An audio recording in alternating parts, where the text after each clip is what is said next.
Waiting for my husband at the airport, a young crying beggar grabbed my arm. "I need you to listen. Don't board." I tried to pull away. She said, "In 3 hours you'll have a choice. Choose the unexpected." I thought she was crazy, but 3 hours later, I received a call that, "I'm glad to have you here. Follow my story until the end and comment the city you're watching from, so I can see how far my story has reached." My name is Gretchen, and I'm 57 years old. I thought I knew everything about my life until a crying beggar at the airport changed everything in 3 hours. I was sitting in Terminal B at Reagan National Airport, nervously checking my watch for the 3rd time in 10 minutes. Damon's flight from Chicago was delayed again, and I could feel that familiar knot forming in my stomach. 25 years of marriage, and I still got anxious when his business trips ran longer than expected. The airport smelled like stale coffee and jet fuel. Overhead announcements echoed through the terminal, mixing with the constant hum of travelers dragging their luggage across the polished floors. The fluorescent lights cast everything in a cold, sterile glow that made everyone look tired and pale. I was reading the same page of my book for the 4th time when she appeared. She couldn't have been more than 20, with tangled brown hair and clothes that had seen better days. Her face was streaked with tears, and she was clutching a crumpled piece of paper in her trembling hands. Most people were giving her a wide berth, the way you do with someone who clearly doesn't belong in an airport terminal. But she walked straight toward me. "Excuse me," she said, her voice shaky but urgent. "Are you Gretchen? Gretchen Morrison?" I looked up from my book, startled. How did this stranger know my name? I clutched my purse a little tighter and gave her a cautious nod. "I need you to listen to me," she continued, glancing around nervously as if someone might be watching. "This is going to sound crazy, but you can't board that plane with your husband." A chill ran down my spine. Damon and I weren't even flying anywhere together today. He was just returning from a 3-day business conference in Chicago. I was only here to pick him up. "I'm sorry, but I think you have me confused with someone else," I said, trying to keep my voice steady. The girl shook her head violently. "No, you're Gretchen Morrison. You live on Maple Street in Arlington. You drive a blue Honda Accord. Your husband is Damon, and he told you he's been at a pharmaceutical conference in Chicago." My blood turned to ice. This stranger knew details about my life that she had no business knowing. I stood up slowly, my book falling to the floor. "Who are you? How do you know these things?" She grabbed my arm with surprising strength. Her fingers were ice cold, and I could feel them trembling through the thin fabric of my sweater. "Listen to me carefully," she whispered, her eyes wide and desperate. "In 3 hours, you're going to receive a phone call. When that call comes, you'll have a choice to make. You can choose to believe what you've always believed, or you can choose the unexpected." I tried to pull away from her grip, but she held on tighter. "I don't understand what you're talking about. Please let go of me. Promise me," she said, tears streaming down her cheeks now. "When that call comes, choose the unexpected. Don't let him convince you otherwise. Don't let him make you believe his lies anymore." Finally, I managed to break free from her grasp. My heart was pounding so hard I could hear it in my ears. "I'm calling security," I said, reaching for my phone. But when I looked up, she was gone, vanished into the crowd as if she had never been there at all. The only evidence of our encounter was the lingering smell of desperation, and the way my arm still tingled where she had grabbed me. I stood there for several minutes, scanning the terminal for any sign of her. Nothing, just the usual mix of business travelers, families with young children, and teenagers glued to their phones. I tried to shake it off. Maybe she was mentally ill. Maybe it was some kind of scam. People did strange things in airports all the time, but those details she knew about my life. That wasn't random. That was specific, personal information. When Damon's flight finally arrived 30 minutes later, I was still rattled. I watched him walk through the gate with his familiar, confident stride, pulling his black roller bag behind him. He looked tired, the way he always did after these conferences, but he smiled when he saw me. "Hey, beautiful," he said, kissing my cheek. His skin felt cold from the airplane's air conditioning, and he smelled like coffee and airplane air. "Sorry about the delay. Weather in Chicago was terrible. It's fine, I said, but my voice sounded strange even to my own ears. As we walked toward the parking garage, I found myself studying his face. After 25 years, I knew every line, every expression. But now I was looking for something different. Signs of deception, guilt, anything that might explain the encounter with that strange girl. Everything okay? Damon asked as we reached the car. You seem distracted. I hesitated. Part of me wanted to tell him about the girl, but another part held back. What would I say? That a homeless stranger knew our personal information and warned me about some mysterious phone call. It sounded insane, even in my own head. Just tired, I said instead. How was the conference? He launched into his usual post-trip report as I drove us home through the familiar streets of Arlington. New pharmaceutical regulations, networking opportunities, potential clients, the same topics he always discussed after these business trips. But something felt different this time.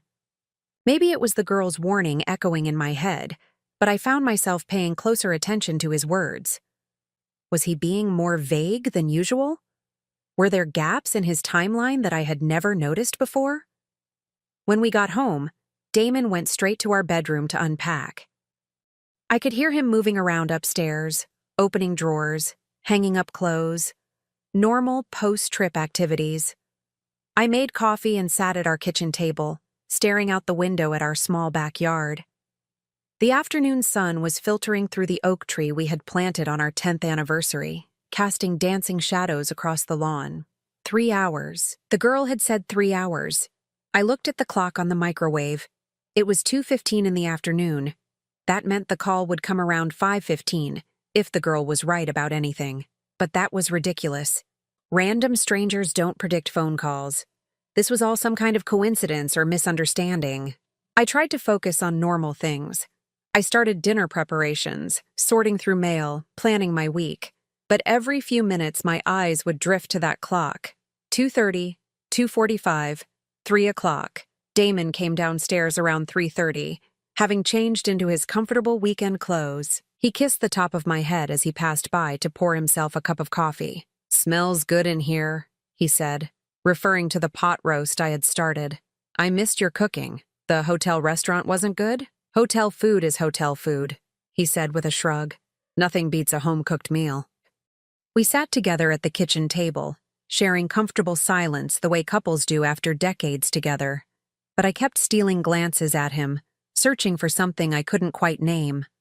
4 o'clock came and went, then 4:30. I was starting to feel foolish for giving any credence to a stranger's ramblings. But at exactly 5:14, my phone rang. I looked at the caller ID. Unknown number. My hands started trembling as I remembered the girl's words. "In 3 hours, you're going to receive a phone call. Aren't you going to answer that?" Damon asked, looking up from his newspaper. I stared at the phone, my heart racing. "Choose the unexpected," the girl had said. But what did that even mean? The phone stopped ringing, then immediately started again. Same unknown number. This time, I answered. "Mrs. Morrison?" The voice was professional, clinical. "This is Dr. Sarah Chen from George Washington University Hospital. I'm calling about your husband, Damon Morrison." My world tilted on its axis. Damon was sitting right across from me, alive and well, reading the sports section. "I'm sorry," I said, my voice barely a whisper. "There must be some mistake. My husband is right here." "Ma'am, I understand this must be confusing, but Mr. Morrison was brought into our emergency room approximately 2 hours ago following a car accident. He's listed you as his emergency contact." I looked at Damon, who was now watching me with a puzzled expression. He mouthed, "Who is it?" But I couldn't respond. My throat had closed up completely. "Mrs. Morrison, are you still there?" "Yes," I managed to say, "but I think there's been a mistake." "What? What does this person look like?" "Male, approximately 60 years old, brown hair with gray at the temples, about 6 feet tall. He had identification showing Damon Morrison, and his insurance card lists you as his spouse." Every detail matched my husband perfectly. The husband who was sitting across from me, very much not in a hospital emergency room. I'll be right there, I said, ending the call. Damon set down his newspaper. What was that about? You look like you've seen a ghost. I stared at him, the girl's warning ringing in my ears. Choose the unexpected. Don't let him convince you to believe his lies anymore. For the first time in 25 years, I looked at my husband and wondered if I knew him at all. The drive to George Washington University Hospital felt like moving through thick fog. Every red light, every turn, gave me more time to think about the impossibility of what was happening. How could my husband be in two places at once? Damon had insisted on coming with me, of course. There's obviously been some kind of mix-up with the identification, he said as we walked through the hospital's automatic doors. We'll get this sorted out quickly. But something in his voice didn't sound quite right. There was a tightness there, a forced casualness that I had never noticed before. The emergency room smelled like disinfectant and anxiety. Fluorescent lights buzzed overhead, casting harsh shadows on the faces of people waiting in plastic chairs. A television mounted in the corner played the evening news with the sound turned down. At the reception desk, a tired-looking woman in scrubs looked up our information. Morrison, she said, typing on her keyboard. Yes, he's in room 12. Are you his wife? I think there's been a mistake, Damon said, stepping forward with his confident smile. I'm Damon Morrison, and this is my wife. As you can see, I'm perfectly fine. The receptionist frowned, looking back and forth between her computer screen and Damon's face. That's odd. Let me get Dr. Chen. Dr. Chen appeared a few minutes later, a petite woman with tired eyes and graying hair pulled back in a ponytail.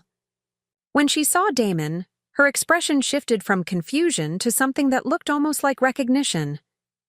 Mr. Morrison, she said slowly, I wasn't expecting to see you walking around. There's been some kind of mistake, Damon said again, but I noticed his hands were trembling slightly. Someone else must be using my identification. Dr. Chen studied his face for a long moment. Could you follow me, please? Both of you. She led us down a hallway that smelled like industrial cleaning supplies and fear. Our footsteps echoed off the linoleum floors. Through open doorways, I caught glimpses of people connected to machines, families holding vigil, the machinery of life and death humming quietly in the background. Room 12 was at the end of the hall. Dr. Chen paused with her hand on the door handle. I should prepare you, she said to me. The patient has facial injuries from the accident, but his identification was very clear, and when we called the emergency contact number. She pushed open the door. The man in the hospital bed was connected to several machines that beeped softly in the quiet room. His face was swollen and bruised, making it difficult to see his features clearly. But even with the injuries, even with the medical equipment surrounding him, I could see enough. It wasn't Damon. But it also wasn't not Damon, if that made any sense. The height was right. The build was right. Even the hair color, what I could see of it beneath the bandages, was the same shade of brown with gray at the temples. I told you it was a mistake, Damon said, but his voice sounded hollow. That's not me.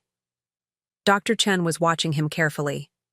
The strange thing is, this patient's wallet contained a driver's license with your name and address. His insurance cards, his credit cards, even a library card, all with your information. My legs felt weak. I grabbed onto the doorframe to steady myself. That's identity theft, Damon said quickly. Someone must have stolen my information. But Dr. Chen wasn't finished. What's really puzzling is that when we ran his fingerprints through the system, they came back as Damon Morrison as well. The room went deadly quiet, except for the steady beeping of the heart monitor. That's impossible, I whispered. Dr. Chen nodded. That's what I thought too, which is why I'm very confused to see you here, Mr. Morrison, apparently uninjured. I looked back and forth between the man in the bed and my husband standing beside me. Two people who couldn't possibly both be Damon Morrison, yet somehow they were. Could we have a moment alone? I asked Dr. Chen, my voice barely audible. She nodded and stepped out, closing the door behind her with a soft click. The silence that followed was deafening. I could hear my own heartbeat, the whisper of the ventilation system, the distant sounds of the hospital continuing its work around us. Gretchen, Damon said softly. I know this looks strange, but there has to be an explanation. I turned to look at him, really look at him. After 25 years, I knew every line of his face, every expression he made when he was nervous or tired or trying to convince me of something. And right now, he was definitely trying to convince me of something. Who is he? I asked, pointing toward the bed. I have no idea. Some criminal who stole my identity, apparently. But even as he said it, I could see the lie in his eyes. The way he wouldn't quite meet my gaze. The way his hands kept fidgeting with his wedding ring. Your fingerprints, Damon.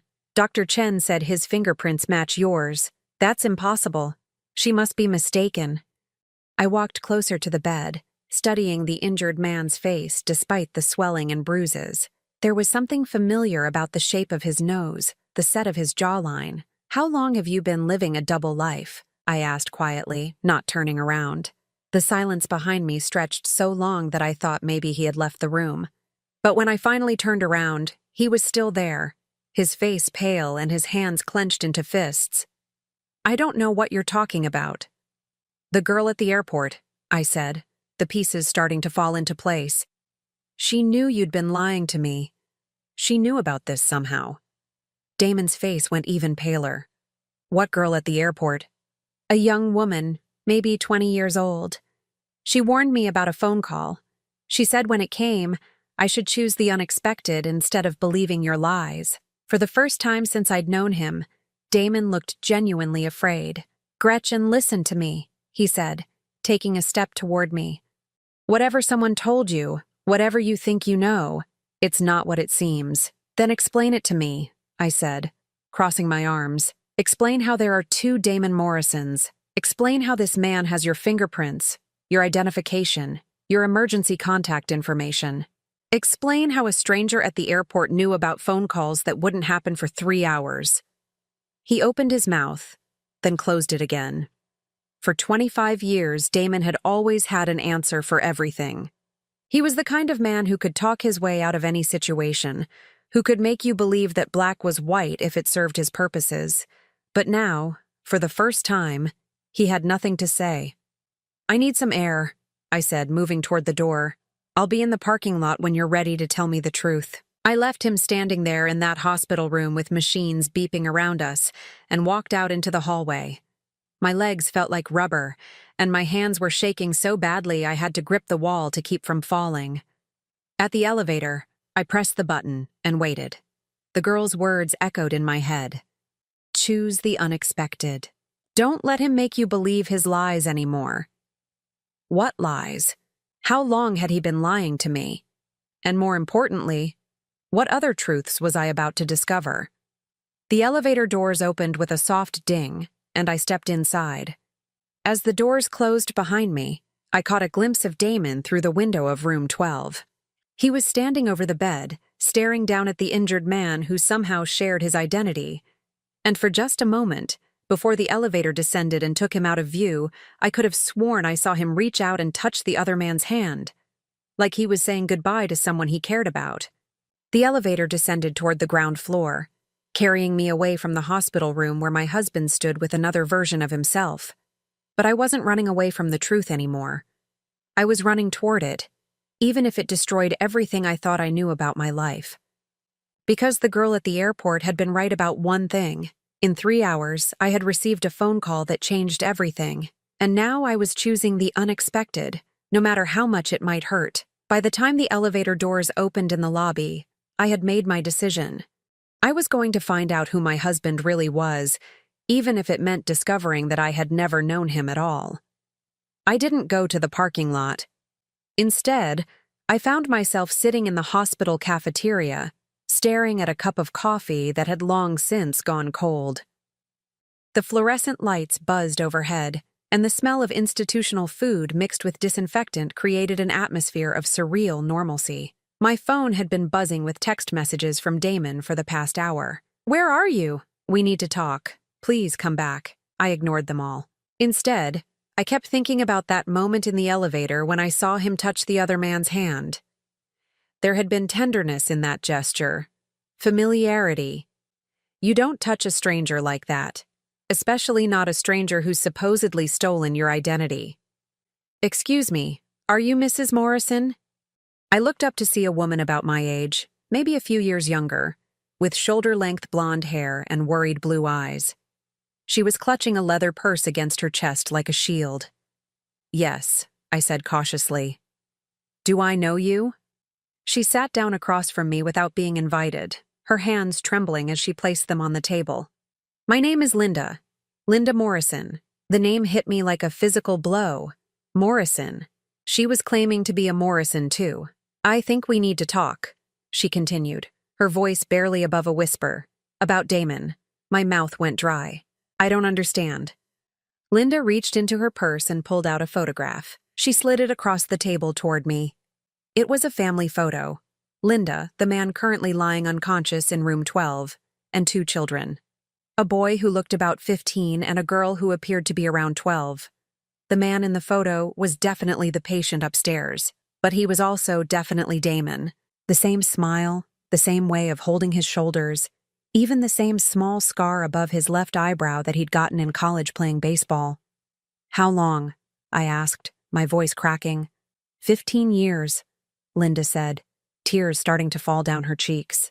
We've been married for 15 years. He told me his first wife died in a car accident. He said her name was Patricia, not Gretchen.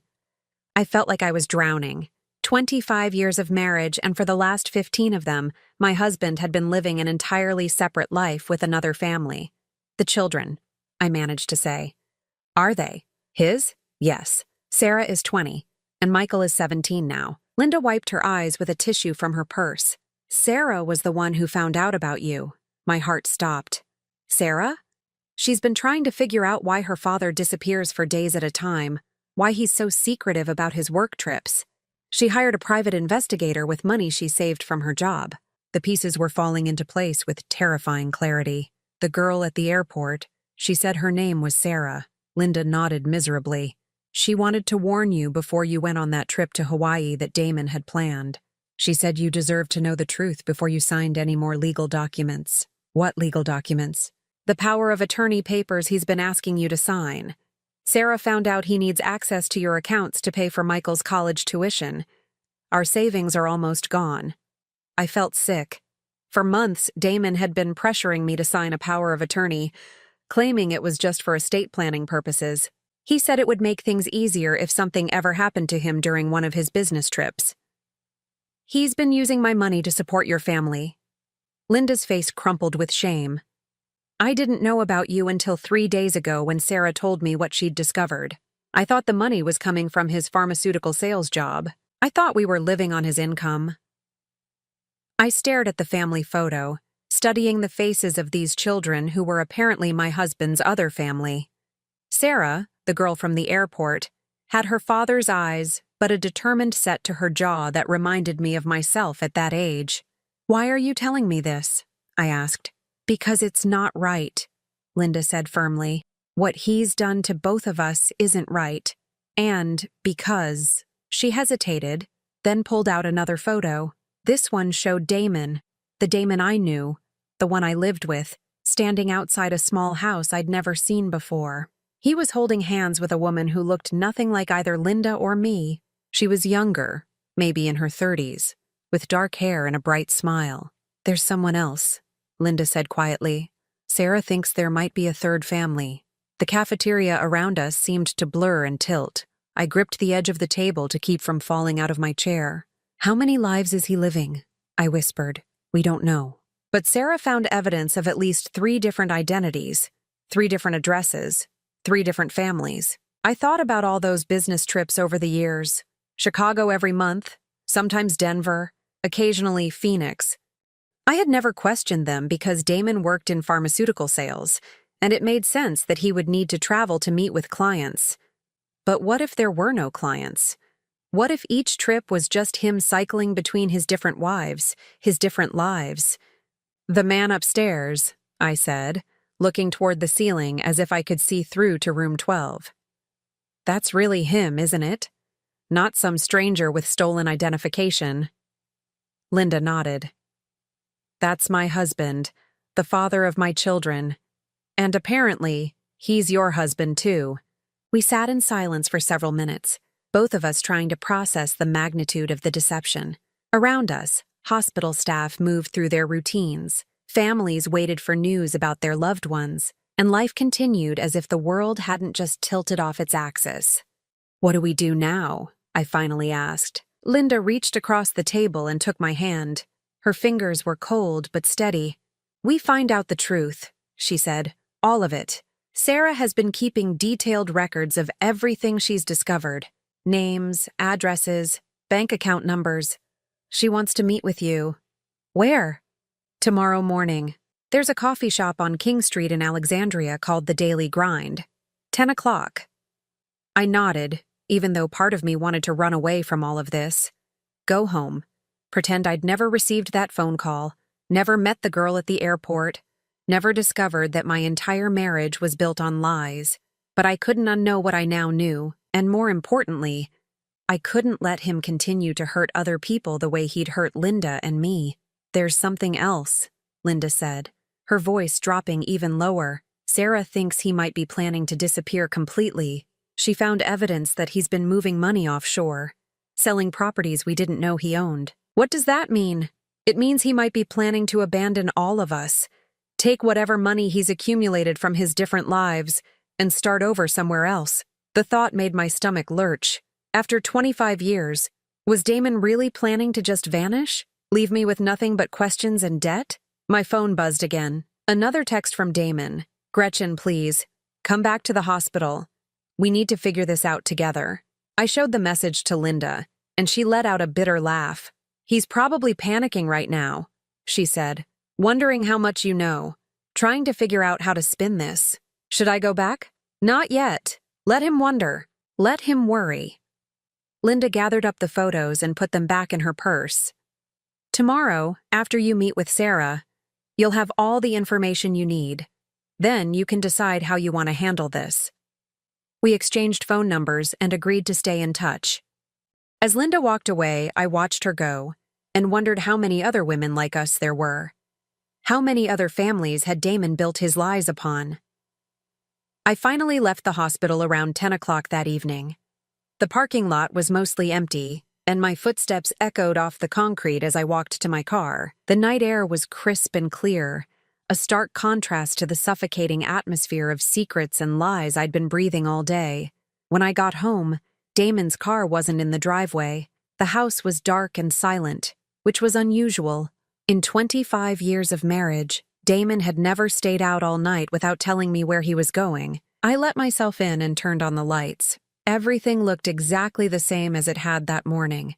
The same furniture, the same photographs on the walls, the same coffee mugs in the sink from breakfast, but it all felt different now, like I was seeing it through someone else's eyes.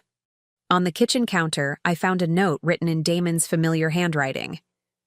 "Had to take care of some things. Back tomorrow. We'll talk then. I love you." I crumpled up the note and threw it in the trash. Then I went upstairs to our bedroom and began looking through his things with new eyes. In his dresser drawer, beneath his usual collection of socks and underwear, I found a small key I'd never seen before. It was attached to a keychain from a bank I didn't recognize.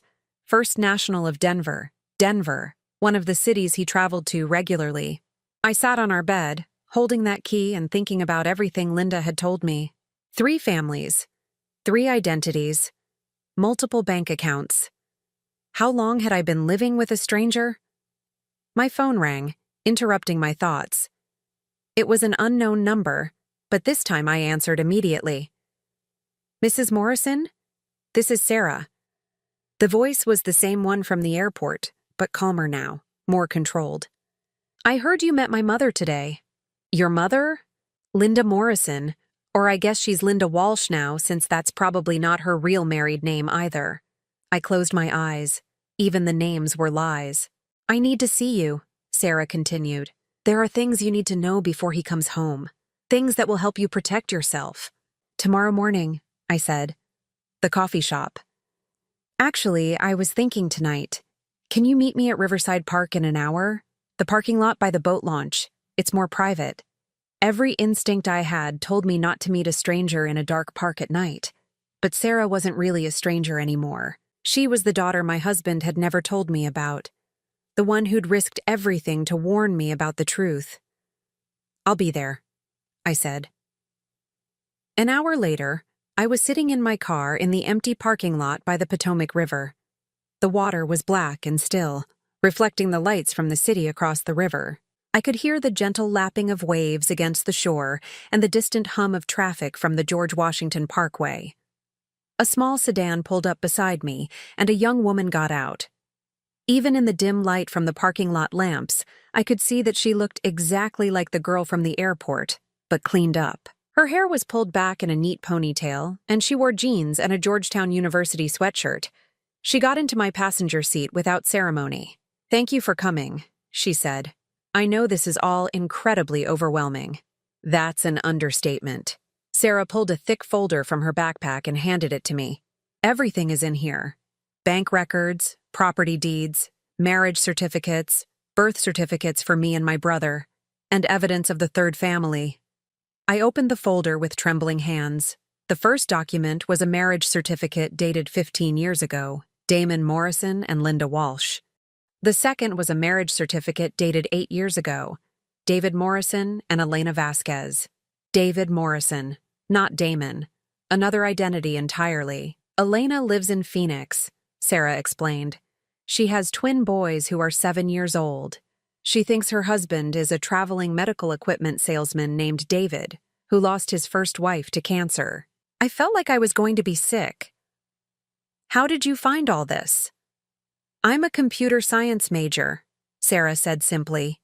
"And I've always known something was wrong with my father.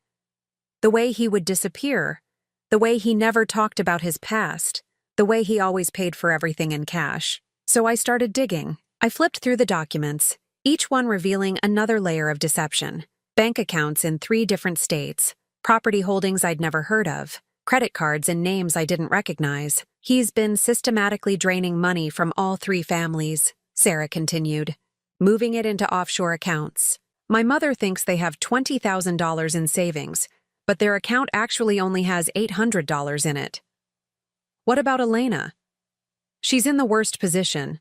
Her twins are sick. They have a genetic condition that requires expensive medical treatment. She's been taking out loans against their house because she thinks her husband's income isn't enough to cover the costs. But really, he's been taking her money too." I thought about my own bank account, the joint account Damon had insisted we set up years ago. How much had he been taking from me? "There's something else," Sarah said quietly. "He's planning to leave. All of us. There's a plane ticket in his real name. His actual legal name is Daniel Morris, for a flight to Costa Rica next week. One way." The folder slipped from my hands, scattering papers across my lap. "Next week? Tuesday. Which is why I had to warn you today. If you had gone on that Hawaii trip with him, you might never have come back." I stared out at the dark river, trying to process everything. 25 years of marriage, and it had all been a lie. Not just an affair or a moment of weakness, but an elaborate, calculated deception involving multiple identities and families. "What do we do?" I asked. Sarah's jaw tightened, and for a moment she looked much older than her 20 years. "We stop him," she said, "before he destroys any more lives." I didn't sleep that night. Instead, I sat at my kitchen table until dawn, spreading out all the documents Sarah had given me like pieces of a jigsaw puzzle. Each paper revealed another fragment of my husband's deception, another life built on lies. By the time the sun came up, I had a clear picture of what Daniel Morris, the man I knew as Damon Morrison, had been doing for the past 15 years. It was worse than I had imagined. He hadn't just been living a double life. He had been systematically destroying 3 families while building himself an escape plan. The bank statements showed a pattern that made my stomach turn.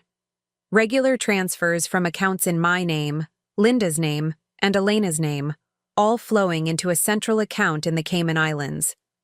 Small amounts at first, $200 here, $500 there, but growing larger over time as he became more confident that none of us were paying attention. From my account alone, he had stolen over $87,000 over the past 5 years. I made coffee with hands that wouldn't stop shaking and tried to figure out what to do next. Call the police? Confront him directly? Run away and let someone else deal with this mess? But then I thought about Linda, believing her husband was dead or dying in a hospital bed. I thought about Elena in Phoenix, probably taking out another loan to pay for her son's medical treatments, while her husband was stealing money that could save them. I thought about Sarah, a 20-year-old girl who had uncovered this massive deception because the adults in her life had failed to protect her. I couldn't run away. Not when other people were still being hurt. My phone rang just after 7 in the morning. It was Damon. "Gretchen, thank God. I've been worried sick. Where did you go last night?" His voice sounded normal, concerned, loving. The same voice that had told me he loved me every morning for 25 years. The same voice that had lied to me about everything that mattered. "I needed some time to think," I said, keeping my own voice carefully neutral. "About what happened at the hospital? Look, I know it was confusing, but I've been doing some research. Identity theft is more common than you think, especially with people in sales who travel a lot. Someone must have gotten hold of my personal information and—" "Stop," I said quietly. He paused. "Stop what?" "Stop lying to me. I know about Linda. I know about Elena. I know about the bank accounts and the plane ticket to Costa Rica." The silence that followed was so complete I wondered if he had hung up. But I could hear his breathing on the other end of the line, shallow and rapid. "I don't know what you're talking about," he finally said, but his voice had lost its confident tone. "Daniel Morris," I said, using his real name for the first time. "That's who you really are, isn't it? Not Damon Morrison. That's just one of your identities." Another long silence. When he spoke again, his voice was different, harder, more calculating. "Who have you been talking to? People who deserve the truth, just like I do." "Gretchen, you don't understand. It's complicated. There are reasons—" "I understand perfectly," I interrupted. "You've been running a con for 15 years. 3 wives, probably more children than I know about, and bank accounts full of stolen money. What I don't understand is how you thought you could get away with it forever." "I never meant for it to go this far," he said, and for the first time he sounded genuinely remorseful. "It started as just survival. After my first marriage fell apart, I was desperate. I needed money. I needed a fresh start. The identity thing was supposed to be temporary. 15 years is not temporary. I know it got out of hand.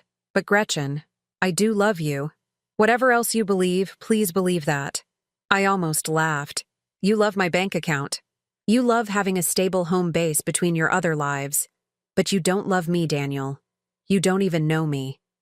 "That's not true. We have 25 years together. That has to count for something. We have 25 years of you lying to me. That's what we have." I could hear him moving around, probably pacing the way he did when he was nervous. I wondered where he was calling from. The hotel he was supposedly staying in? One of his other homes? Maybe he was sitting in Elena's kitchen right now, having this conversation while she got their sons ready for school. "What do you want?" he asked finally. "I want you to turn yourself in. I want you to return the money you've stolen. I want you to stop hurting people. And if I don't, then Sarah, Linda, Elena, and I will do it for you. We have all the evidence, Daniel. Bank records, property deeds, documentation of every lie you've told. You can end this quietly, or we can make it very public. Your choice." He was quiet for so long that I thought the call had dropped. But then he spoke, and his voice was cold in a way I had never heard before. "You have no idea what you're dealing with, Gretchen. You think this is just about money? You think you can threaten me and I'll just roll over? I think you're a coward who preys on women who trust you, and I think your time is up. Be very careful," he said, each word deliberate and sharp. "You don't want to make an enemy of me." The line went dead. I sat there staring at my phone, my heart pounding. In 25 years, Damon had never threatened me. He had manipulated me, lied to me, stolen from me, but he had never been directly menacing. But then again, I had never posed a real threat to his carefully constructed world before. I called Sarah immediately. "He knows. I said when she answered. I confronted him and he knows we have evidence. What did he say? He threatened me. Not directly, but it was clear enough. We need to move faster then, Sarah said. Can you meet me this morning? I want to show you something else I found. An hour later, we met at a small diner in Alexandria, far enough from Arlington that I was unlikely to run into anyone I knew. Sarah looked tired, like she hadn't slept either, but her eyes were bright with determination. I've been thinking about this all night, she said, sliding into the booth across from me. The plane ticket to Costa Rica isn't his only exit strategy. Look at this. She opened her laptop and showed me a real estate website. There was a listing for a small house in Costa Rica, already purchased, already furnished. The buyer was listed as D. Morris. He's been planning this for at least 2 years, Sarah said. This house was bought with money from all 3 families. Your money, my mother's money, Elena's money. He's built himself a retirement fund by stealing from the people who loved him. I stared at the photos of the house. It was beautiful, with white walls and red tile roofs, surrounded by tropical gardens. It looked like paradise. A paradise built on lies and theft. There's more, Sarah continued, clicking to another screen. I tracked down his flight information. He's not flying alone. My blood ran cold. Who is he traveling with? A woman named Maria Santos. She works at a bank in Miami. I think she might be family number 4. The betrayal hit me all over again, fresh and sharp. Even now, while his other wives were dealing with the aftermath of his deceptions, he was planning a future with someone else entirely. How do we stop him? I asked. Sarah closed her laptop and leaned forward. We need to get to the bank accounts before he does. If he's planning to leave Tuesday, he'll probably try to clean out whatever money is left on Monday. How do we do that? We report the theft to the authorities, but we need to be strategic about it. If we just go to the local police, he might be able to talk his way out of it or delay things long enough to escape. What do you suggest? My uncle works for the FBI. He specializes in financial crimes. If I can get him to look at this evidence, he can freeze the accounts and issue warrants before Daniel knows what's happening.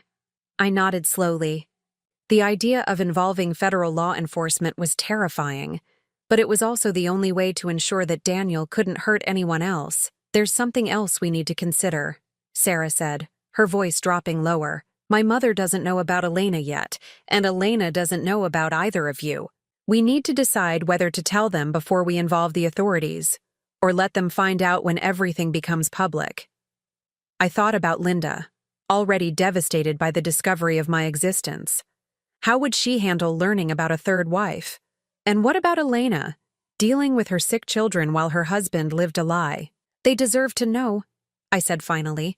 Before this gets out of hand, they deserve to hear it from us, rather than from strangers. Sarah nodded. I thought you'd say that.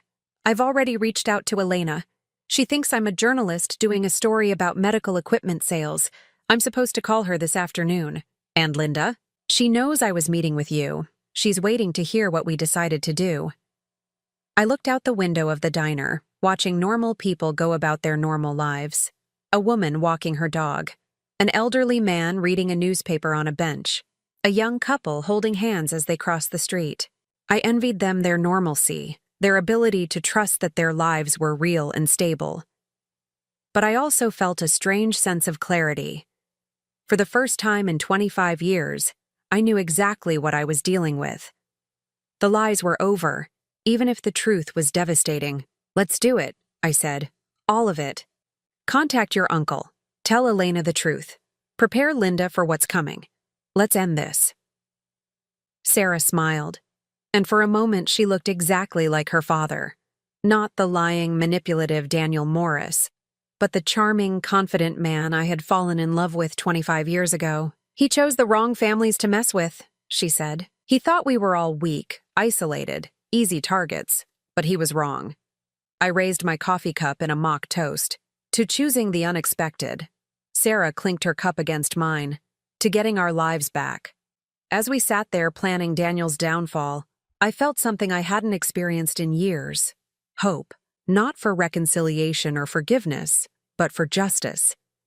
for the chance to protect other women from the man who had stolen so much from so many. Daniel Morris thought he was going to disappear to his paradise in Costa Rica. But we were about to show him that some choices have consequences he never saw coming. The unexpected choice wasn't just mine anymore. It belonged to all of us, Sarah, Linda, Elena, and me. And we were choosing to fight back. The next 48 hours moved like a carefully orchestrated dance of revelation and preparation. Sarah's uncle, FBI agent Robert Chen, took one look at our evidence and immediately understood the scope of what we were dealing with. "This isn't just bigamy or identity theft," he said when we met at his office in downtown D.C. "This is systematic financial fraud across multiple states. We're looking at federal wire fraud, money laundering, and possibly tax evasion."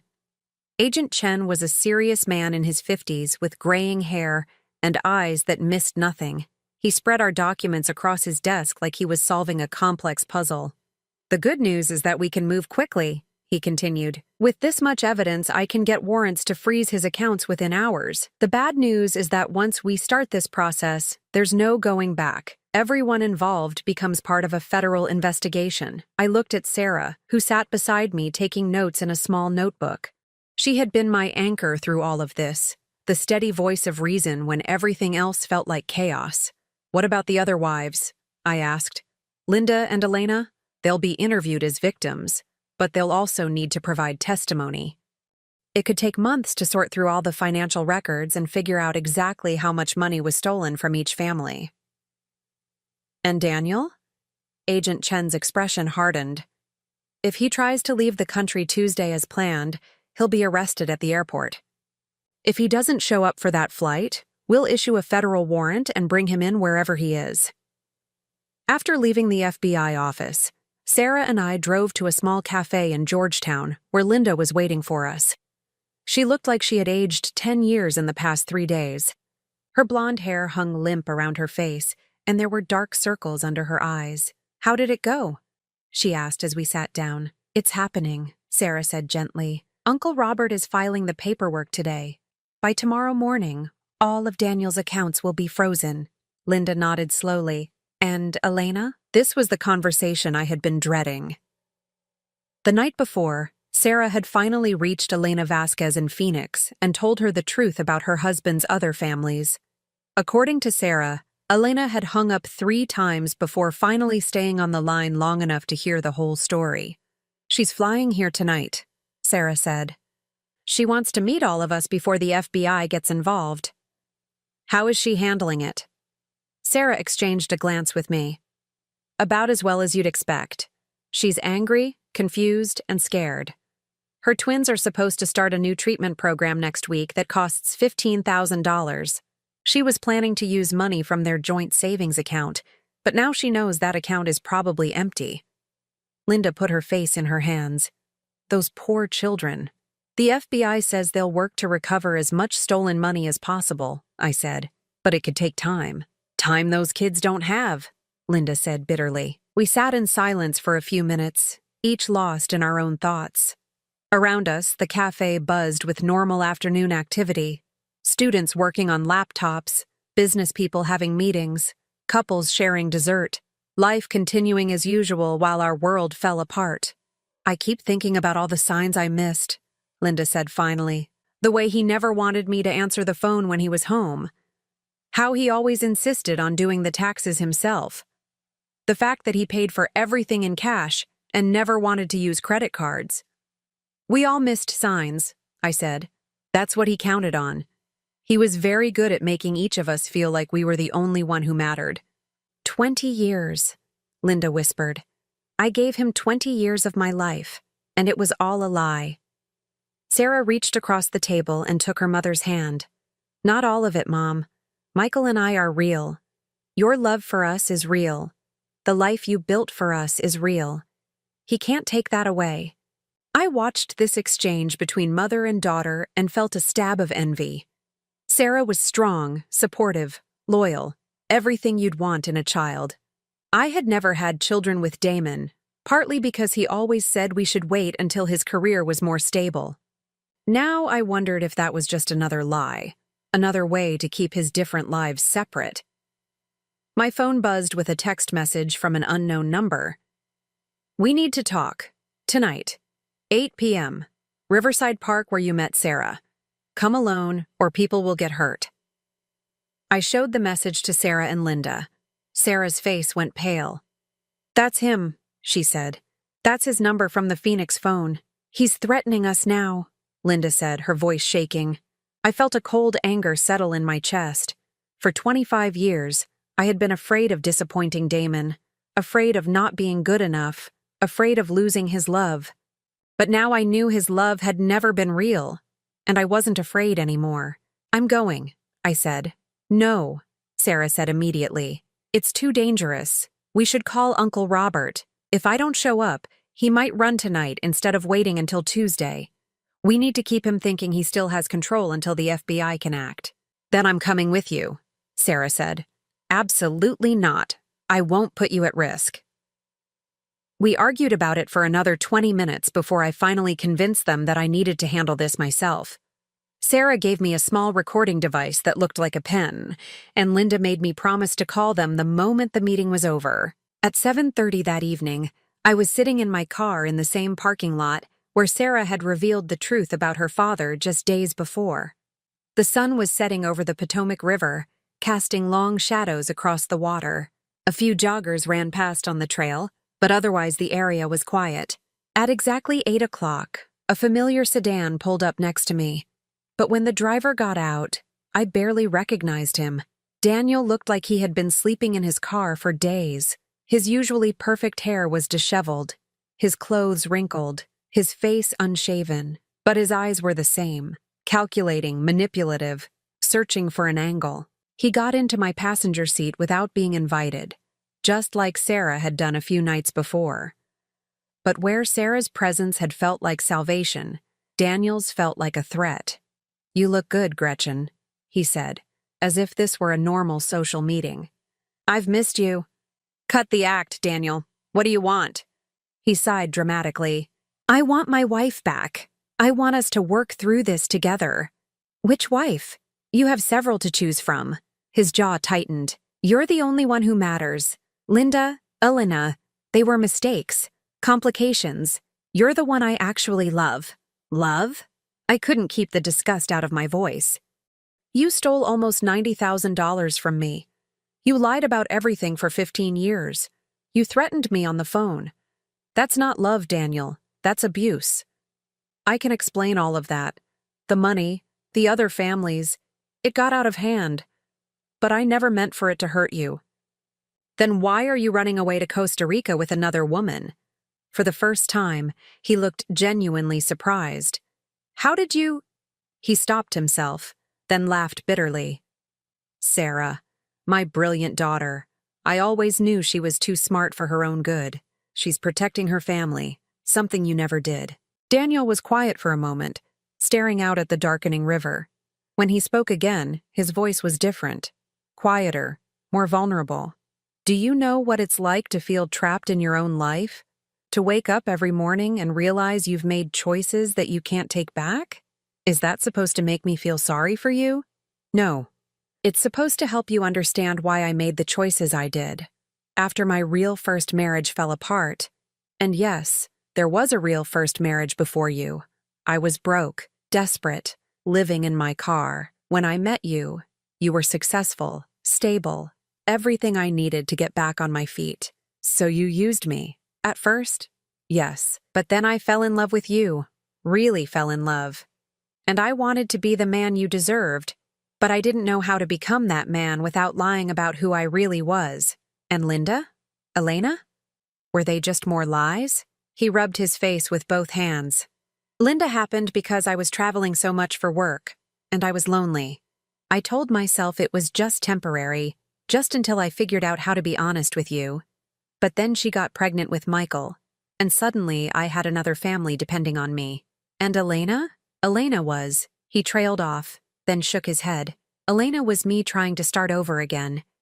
I thought if I could create one honest relationship, maybe I could figure out how to fix the others. By lying to her too? By being someone different with her. David Morrison was going to be the man Daniel Morris never learned how to be. I stared at him, this stranger who had shared my bed for 25 years. And Maria? Your Costa Rica girlfriend? Maria knows the truth. About all of it. She's the only person who knows who I really am. And she loves me anyway. The casual way he said it felt like a physical blow. After everything, all the lies, all the stolen money, all the broken lives, he had found someone who accepted him completely, while the rest of us had loved illusions. You're really going to leave all of us, I said. Your children, your families, everyone who depended on you. What's the alternative? Stay here and go to prison? Try to make amends that will take the rest of my life to complete? Destroy what's left of my relationship with Sarah and Michael? Take responsibility. For once in your life, take responsibility for what you've done. Daniel turned to look at me directly, and for a moment I saw a flash of the man I had married. Charming, persuasive, dangerously appealing. Come with me, he said quietly. What? Come with me to Costa Rica. We can start over, do it right this time. No lies, no other families, just us. I almost laughed at the audacity of it. You want me to run away with you after everything you've done? I want us to have a chance at something real. 25 years, Gretchen. That has to count for something. It counts as 25 years of lies. Not all of it was lies. The way I felt about you, the life we built together, that was real. For just a moment, I felt a flicker of the old temptation. The desire to believe him, to find a way to make this work, to salvage something from the wreckage of our marriage. But then I thought about Sarah, risking everything to protect the people she loved. I thought about Linda, betrayed and abandoned with 2 children to raise. I thought about Elena and her sick twins, struggling to pay for medical care while their father stole their money. No, I said firmly. I'm not running away with you. I'm not enabling your lies anymore. Daniel's expression hardened again. Then you're making a mistake. A big one. Is that another threat? It's a warning. If you go through with this FBI thing, if you try to destroy me, I will make sure you regret it. I know things about you, Gretchen. Things that could ruin your reputation, your career, your life. I almost asked what he meant, but then I realized it didn't matter. Whatever secrets he thought he had, whatever leverage he imagined he held over me, it was just another form of manipulation. Go ahead, I said. Do your worst. I'm done being afraid of you. He stared at me for a long moment, then got out of the car without another word. As he drove away, I sat there in the growing darkness, my heart pounding with adrenaline and something else, something that felt like freedom. I called Sarah immediately. It's done, I said when she answered. He's running scared, but he's not backing down. Tomorrow, we end this. The next morning, Agent Chen called to tell us that Daniel Morris had been arrested at Dulles Airport, trying to board an early flight to Costa Rica. Maria Santos had been with him, and both of them were in federal custody. The web of lies that had taken 15 years to build had finally unraveled completely, but the real work of rebuilding our lives was just beginning. 6 months later, I was sitting in a small cafe in Old Town Alexandria, watching Elena play with her 7-year-old twins in the courtyard outside. The boys were healthy now, their medical treatments fully covered by the money the FBI had recovered from Daniel's offshore accounts. Their laughter carried through the open windows, mixing with the gentle hum of afternoon conversation. Linda sat across from me, looking more like herself than she had in years. She had cut her hair shorter and was wearing a bright blue dress that brought out her eyes. The haunted look she'd carried for months was finally starting to fade. The divorce is final next week, she said, stirring sugar into her coffee. 20 years of marriage, officially over. How are you feeling about it? She considered the question seriously, relieved mostly, and grateful that I found out when I did. Sarah calculated that if Daniel had succeeded in his plan, he would have left me with over $40,000 in debt and no way to pay for Michael's senior year of college. I nodded, understanding completely. The financial recovery had been more successful than Agent Chen had initially predicted. Daniel had been sloppy with his money laundering, making it relatively easy for federal investigators to trace the stolen funds. Between my accounts, Linda's accounts, and Elena's accounts, we had recovered almost $300,000 that he had stolen over the years. But money was only part of the healing process. "Have you heard from him?" Linda asked quietly. "Once. A letter from his lawyer asking me to visit him in prison." I shook my head. I threw it away without reading past the first paragraph. Daniel Morris, I still had trouble thinking of him by his real name, had been sentenced to 8 years in federal prison for wire fraud, money laundering, and bigamy. His lawyer had tried to argue for a lighter sentence based on his cooperation with authorities, but the judge had been unimpressed by a man who had systematically betrayed 3 families for over a decade. The sentencing had been surreal. I sat in the courtroom between Linda and Elena, watching this man who had dominated our lives for so many years reduced to an orange jumpsuit and handcuffs. When the judge asked if he had anything to say before sentencing, Daniel had stood up and delivered what sounded like a rehearsed speech about taking responsibility for his actions. But he never once looked at any of us. Even at the end, he couldn't face what he had done to the people who had loved him. "Sarah got accepted to Georgetown Law School," Linda said, changing the subject to something more pleasant. "That's wonderful. She'll make an excellent lawyer. She wants to specialize in financial crimes, helping victims of fraud. I think this whole experience gave her a sense of purpose." I smiled, thinking about the young woman who had warned me at the airport all those months ago. Sarah had testified at Daniel's trial with a composure that impressed even the federal prosecutors. She had presented her evidence clearly and methodically, showing exactly how her father had built his web of lies and how it had affected each of his victims. But more than that, she had become the heart of our unlikely family of survivors. It was Sarah who organized our monthly dinners. Sarah who made sure Elena's boys had Christmas presents when money was still tight.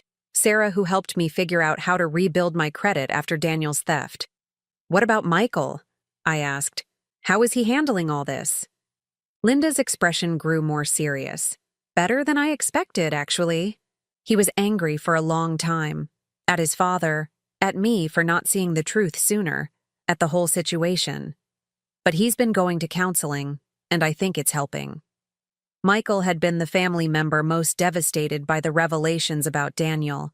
At 17, he was old enough to understand the scope of his father's betrayal, but young enough to feel personally abandoned by it. He had spent several months refusing to talk to anyone about the situation, throwing himself into school and sports as a way to avoid dealing with the emotional fallout. But gradually, with the help of therapy and the support of his sister and mother, he had started to process what had happened. The last time I saw him, he had even asked thoughtful questions about my experience, trying to understand how his father had managed to deceive so many people for so long. "And Elena?" I asked. "She's doing well. Better than well, actually.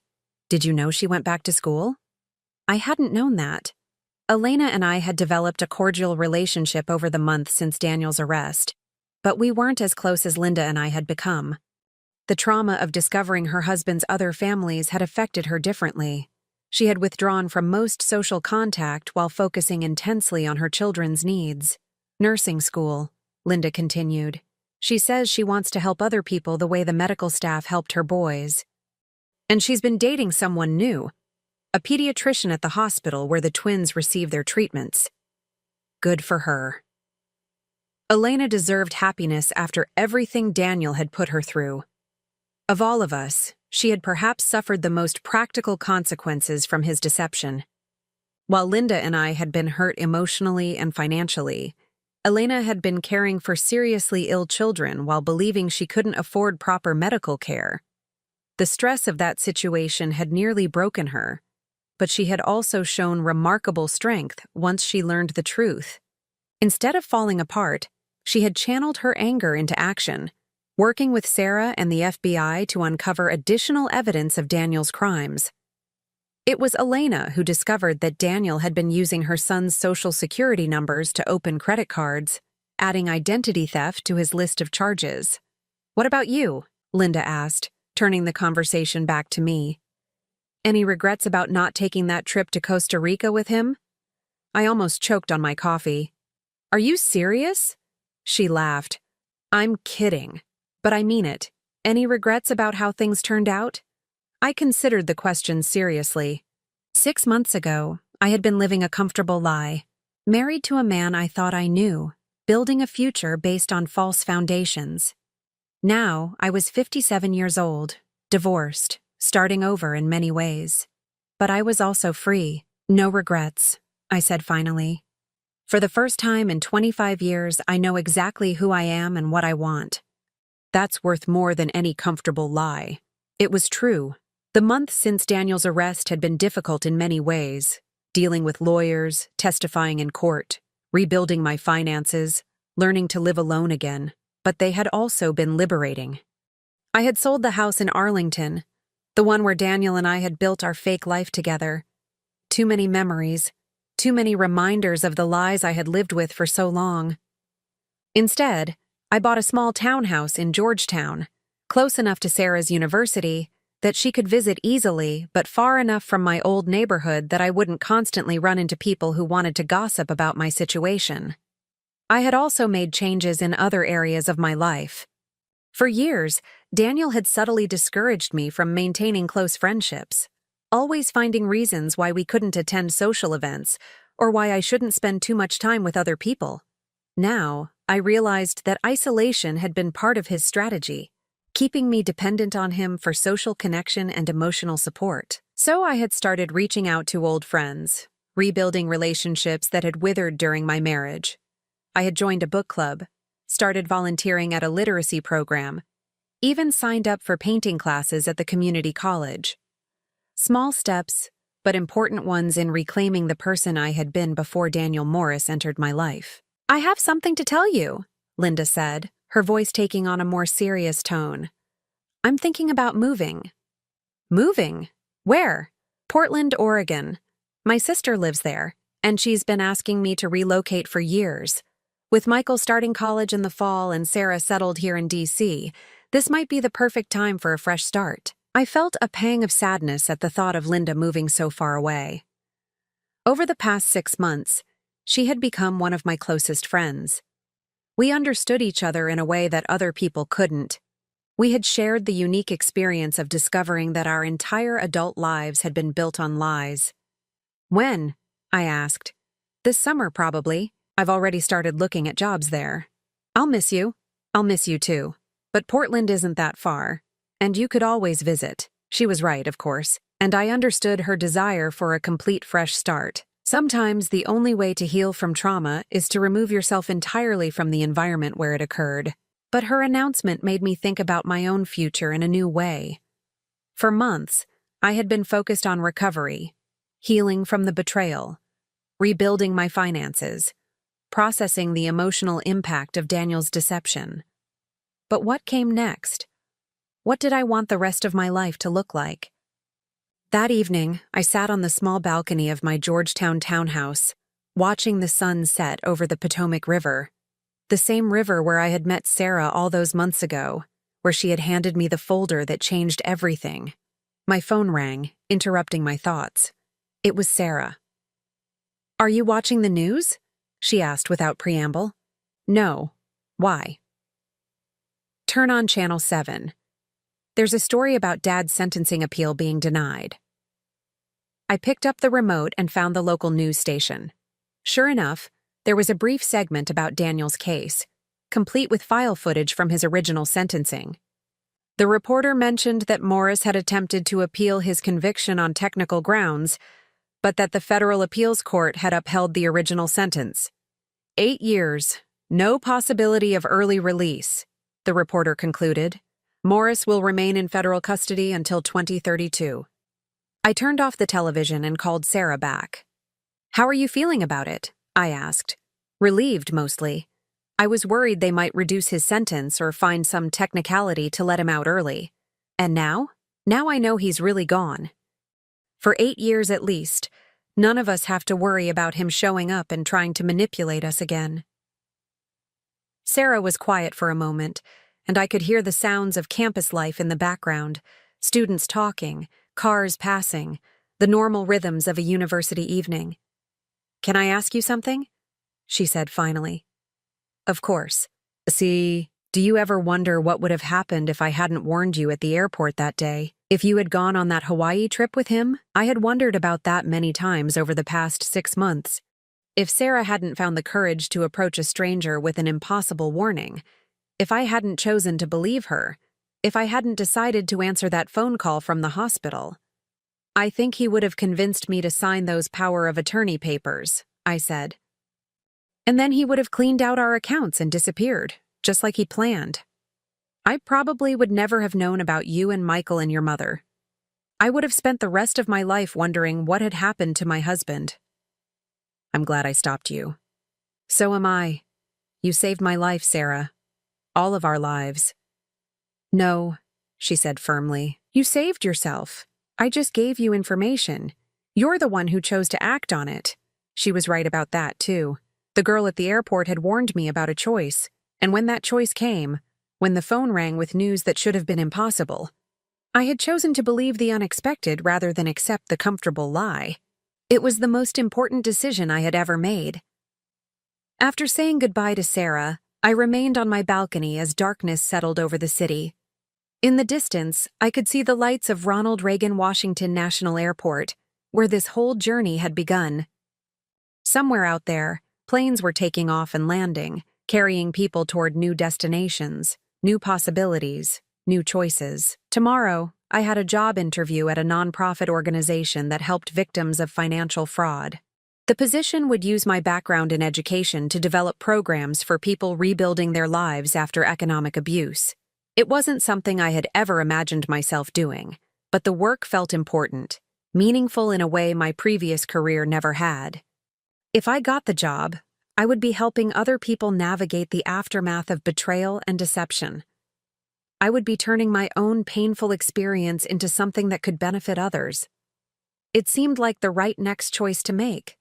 I thought about Daniel, sitting in a federal prison cell, probably still convinced that he was the victim of circumstances beyond his control. He would never understand that his downfall hadn't been caused by bad luck or unfair treatment. It had been caused by the choices he made, day after day, year after year, just as my freedom had been caused by the choice I made to finally stop accepting his lies. The girl at the airport had been right about one thing. When the moment came, I would have a choice. And I had chosen the unexpected, chosen the truth, chosen myself. For the first time in 25 years, I was exactly where I belonged.